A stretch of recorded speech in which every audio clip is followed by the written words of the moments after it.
দিকে তাকিয়েই কিন্তু আজকে সুন্দরবন পুলিশ জেলার মাননীয় পুলিশ সুপার ডক্টর কোটেশ্বর রাও আইপিএস স্যারের প্রত্যক্ষ পরিচালনায় এবং নেতৃত্বে সুন্দরবন পুলিশ জেলার প্রত্যেকটি থানাতে ক্যালেন্ডার করে দেওয়া হয়েছে, দিন নির্দিষ্ট করে দেওয়া হয়েছে যে কোথায় কোন দিন কাদের কাদের নিয়ে বিনামূল্যে স্বাস্থ্য পরীক্ষা শিবির পালন করা হবে।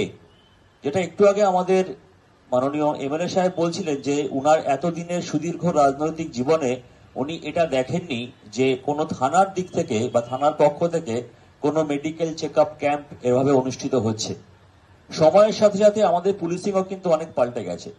যদি আমরা পিছনে কয়েক বছর পিছনে চলে যাই, 5-6 বছর আগে, যখন 2020 সালের মার্চ মাস নাগাদ কোভিড নামক একটা অসুর সমস্ত দিকে তার দাঁত নখ বের করে থাবা বসিয়েছে, সে সময় কিন্তু অন্যান্য এমার্জেন্সি সার্ভিসের মতো পুলিশ ডিপার্টমেন্টের প্রত্যেকটি সদস্য নিজের জীবনকে বাজি রেখে, নিজের পরিবারের সদস্যদের জীবনকে বাজি রেখে আমরা কিন্তু মানুষের দ্বারে দ্বারে পৌঁছে গেছিলাম। তাদের প্রত্যহের যে জীবন ধারণের যে বেসিক যে আইটেমগুলো সেগুলো সরবরাহ করার চেষ্টা করেছি।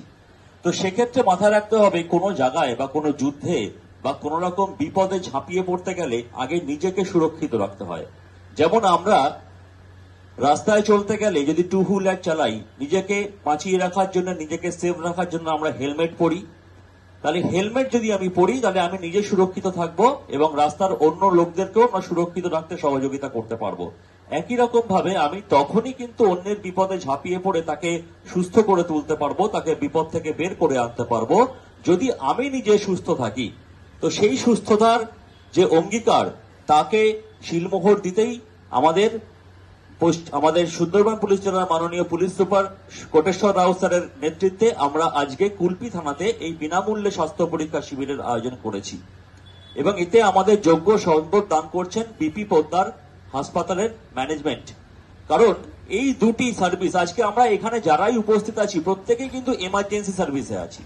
আমাদের এমএলএ সাহেব, তাকেও যখন তখন বিভিন্ন রকম দুর্যোগে, আবহাওয়ায়, যে কোনো পরিস্থিতিতে 24 ঘন্টা তাকে সজাগ থাকতে হয়। আমাদের পুলিশ ডিপার্টমেন্ট তো আছেই, আমাদের মেডিকেল ডিপার্টমেন্ট যারা আছেন তারাও কিন্তু এমার্জেন্সি সার্ভিসের অন্তর্গত, আমাদের বিডিও সাহেব আছেন, বিভিন্ন বিষয়ে কিন্তু তাদেরকেও সজাগ থাকতে হয়। সুতরাং আমরা তখনই 24x7 জনজনকে আমরা সেবা প্রদান করতে পারবো। আমরা প্রত্যেকটা সার্ভিসে বিলং করি, সার্ভিস মানে সেবা। তো আমি তখনই সেবা করতে পারবো যদি আমি আমার নিজেকে আগে সেবা করতে পারি, আমি আগে নিজেকে সুরক্ষিত রাখতে পারি। তেমনি যেটা একটু আগে এমএলএ সাহেব বলছিলেন যে আমাদের পরিবারের কেউ যদি অসুস্থ হয়, বা বিডিও সাহেব বলছিলেন যে পরিবারের কেউ অসুস্থ হওয়া মানে কিন্তু তিনি বা নিজে অসুস্থ হওয়া না, তার মানে হচ্ছে তার সঙ্গে তার পরিবারের সকলের মানসিক অসুস্থতা, যতক্ষণ না তিনি আবার আগের জায়গায় ফিরে আসবেন, একটা মনের ওপর প্রেশার, টেনশন থাকে এবং তাকে নিয়ে ছোটাছুটি করার জন্য শারীরিক অসুবিধা এবং আর্থিক অসুবিধা। আমরা আজকের এই বিনামূল্যে স্বাস্থ্য পরীক্ষা শিবিরটি তখনই কিন্তু সাফল্যমণ্ডিত হবে যদি আজকে সবাই এখানে সেই চেক আপটা করিয়ে যার যার অবজারভেশন, মাননীয় চিকিৎসক বৃন্দ যে সমস্ত অবজারভেশন, যদি কোন রকম ফলো আপ থাকে, যদি কোন রকম ফার্দার এক্সামিনেশনের দরকার থাকে, যদি সেটাই করি তখনই কিন্তু আমাদের এই অনুষ্ঠানটা ফুল ফ্লেজেড হবে, অর্থাৎ যে বৃত্তটা পূর্ণ হবে। যদি আমরা একটা হাফ ডান কেকের মতো শুধু আজকে একটা চেক আপ করলাম, চেক আপ করিয়ে চলে গেলাম, পরবর্তী ফলো আপ করলাম না, একটা সামান্য ফোড়াকে যদি আমি আজকে অবহেলা করি, কেউ বলতে পারবে না আগামীতে সেটা টিউমার হয়ে আমাদের একটা বড় পীড়ার কারণ হয়ে উঠবে, সেটা বিট মানসিক, বিট শারীরিক বা অর্থনৈতিক।